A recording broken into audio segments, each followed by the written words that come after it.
மக்களே வணக்கம். எப்படி இருக்கீங்க மக்களே? நல்லா இருக்கீங்களா? இன்னைக்கு நம்ம செய்ய போகிறது வந்துட்டு சாப்பாடு பீஃபு கறி. பீஃபு கறிக்கு தேவையானக்குள்ளது நம்ம ஆட் பண்ணியிருக்கிறோம்.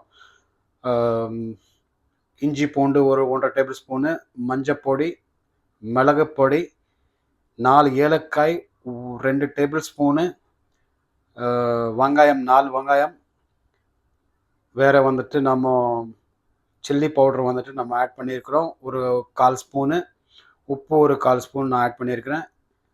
கருப்பு மிளகாய் வந்துட்டு முழுசாக அதுவும் போட்டிருக்கேன். தேஸ்பத்தா ஒரு 2 தேஸ்பத்தா நான் ஆட் பண்ணியிருக்கிறேன். உப்பு கூட நான் ஆட் பண்ணிட்டேன். இப்போ வந்துட்டு ஒரு 6, 7 சீட்டிக்கு பிறகு நம்ம வந்துட்டு இந்த பீஃப் கறி வந்துட்டு நம்ம ஒரு அற்புதமான ஒரு செய்ய போகிறோம். வாங்க நாம இது பார்க்கலாம். கவரு மூடி விட்டது.